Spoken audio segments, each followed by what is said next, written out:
One airline now charges $235 to correct one name typo. I'll expose the 10 new tricks siphoning cash before you reach 30,000 feet, plus the one-click script that blocks them. What's the nastiest add-on fee you've ever swallowed? You've finally wrestled your flight down to a fare you can stomach, only to hit the seat map screen and discover a new game of musical chairs. A decade ago, only 7% of economy seats carried an extra fee. This summer, it's 37. Absurd escalation. Families end up scattered 6 rows apart, solo travelers hover with a credit card in hand, and an agent at the gate pockets a quiet commission for reseating assistance. The seat map is now a sales funnel. Why the ambush? Revenue managers realized passengers decide value visually. By painting every aisle, bulkhead, and even middle seat in amber or red, they nudge you to pay $5, $15, sometimes $70 just to keep your knees intact. A Chicago teacher told me he cleared security 15 minutes before boarding, saw his 6-year-old assigned row 29 while he was row 11, and paid $58 on the spot to dodge a meltdown. That cash would have covered museum passes in Copenhagen. Your escape plan is simple. Book everyone under one reservation. Then split the record online so each traveler holds a separate locator. 24 hours before departure, when most carriers must release unsold seats, you log in and pick the formerly paid spots for $0. If the map still shows orange, call the airline and quote the Department of Transportation's Adjacent Seating for Kids guidance. They'll move the child. You move next to them. Nobody pays. Success feels sweet. Hidden in the fine print sits another lever: elite status. Even the lowest tier on most programs waives seat fees. Yet 41% of first-time status holders never claim it because their number flew on a partner ticket. 5 minutes on the phone merges the accounts, erases the charge, and unlocks early boarding that keeps overhead bins within reach. Next flight, that 41 becomes 0. Keep the museum money. Last year, travelers handed card terminals more than $1.5 billion simply by pressing accept on the wrong screen. In 2015, fewer than 15% of card terminals pushed DCC. Last year, it was 58. Brazen growth. The dynamic currency conversion fee skims 4% off every airport kiosk, hotel desk, and in-flight duty-free purchase. Quiet larceny. You think you're locking in today's rate, but the processor invents its own spread and pockets the difference. Your bank already handles the exchange. Consequence strikes on the statement date, not the receipt. 100 in burgers, SIM cards, and train tickets blooms into 104, plus foreign transaction tax if your card lacks perks. Stretch that across a family of 4 and 2 weeks on the road, and you've lost the price of a Copenhagen canal cruise. Home currency. When the keypad asks which denomination, choose the one on your credit card bill and let Visa or MasterCard clear at interbank rates. If staff insist on helping, demand a void, then reswipe without the conversion. A Barcelona hostel receptionist confessed she earns a monthly bonus based on how many guests she nudges into local currency billing, denying the upsell costs her commission. Not you. For heavy travelers, layer protection.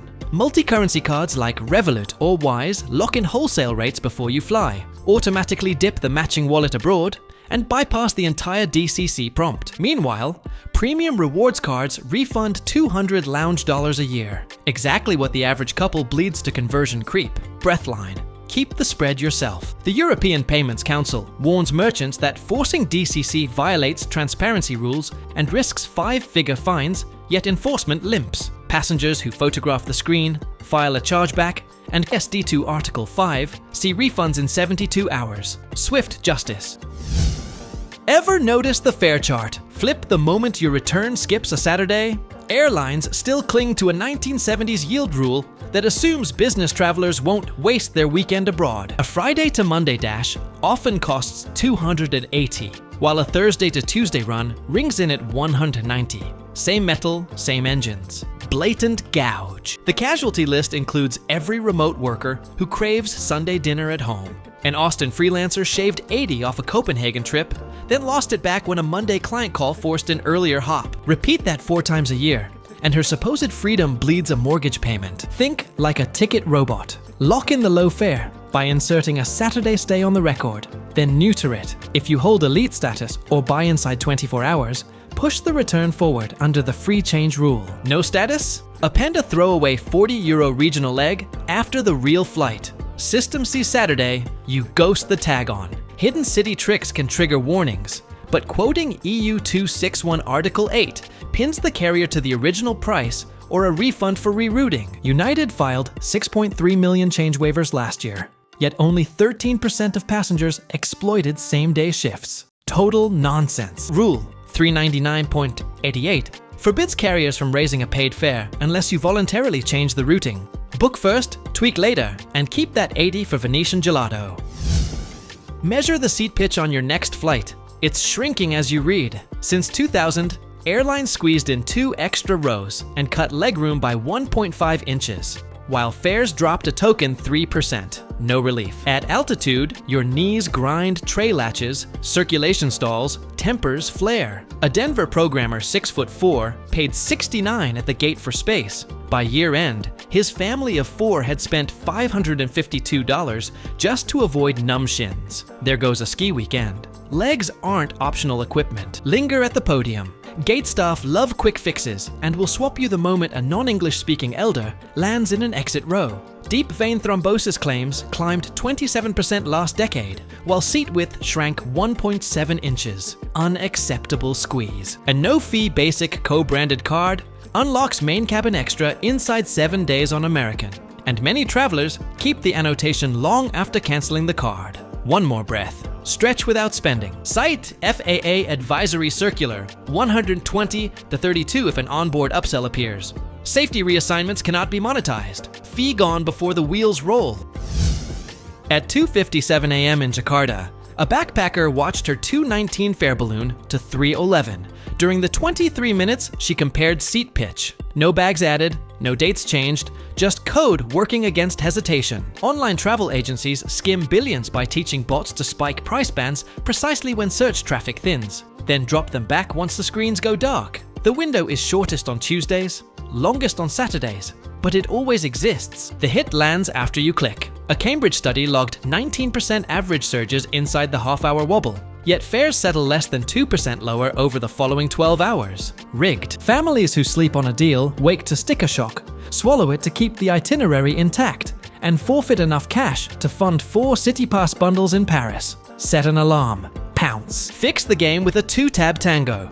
Open the route in an incognito window to freeze cookies. Clone it in a VPN tab set to the airline's home country. And refresh both on the quarter hour. When one jumps, wait. Bots clear stale inventory within 45 minutes and undercut themselves to reclaim cart converts. A Seoul wedding planner saved $680 across 10 guests using nothing but lung power and Control R. Google Flights price graph exposes 7-day valleys the bots respect. Shift departure by 24 hours and the spike collapses. Hopper's watch alert notes every uptick and freefall, then triggers a freeze for free hold when the algorithm misfires. Breathline. Bots blink, you book. The dots display rule bands post-click fare hikes, but algorithms dodge by loading the higher fare before you pay. Screenshot both tabs. File a deceptive practice complaint. And one airline compliance team told me they refund within 14 days. To avoid escalation, keep the screen capture handy. 6 years ago, fare codes matched cabins like tidy boarding lines. Today, they replicate faster than discount luggage ads. One airline sells 22 economy subclasses, each with its own baggage, mileage, and upgrade math. The chaos looks harmless until a single schedule change downgrades you from Q to S, slashing earned miles by 65% and stripping elite credit. Penalty hidden in alphanumeric soup. The fallout hits wallets in slow motion.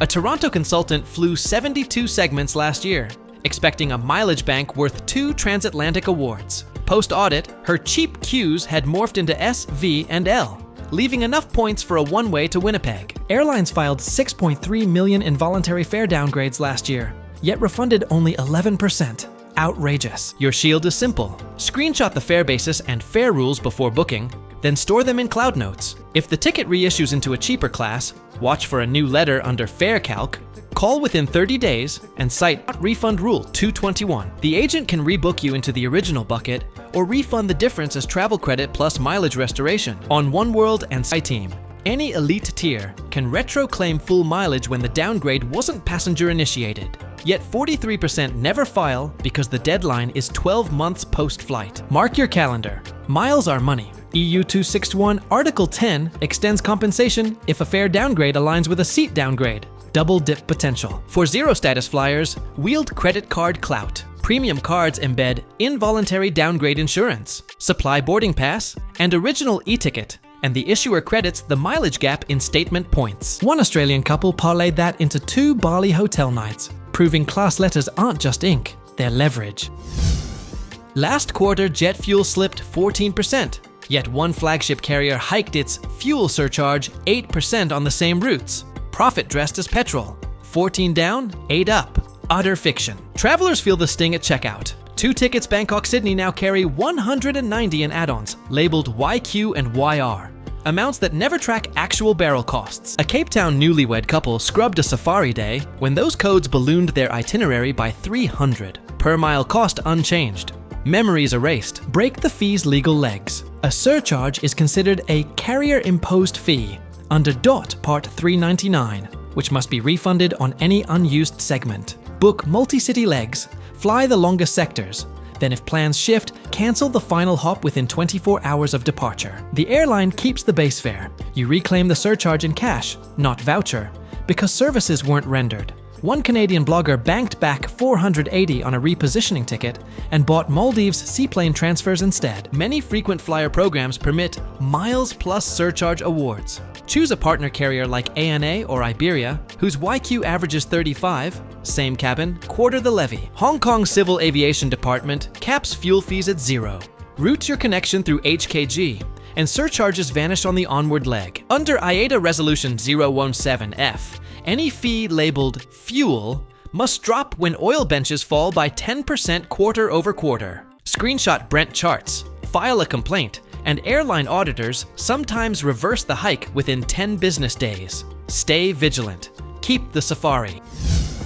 On a 4-hour hop from Phoenix to Anchorage last month, a flight attendant rolled straight past row 22 and whispered, "Snacks are buy only now." The cart once made 3 passes. Today, you may not smell pretzels at all. Airline catering spend plunged 29% since 2019, while average sector length grew 11.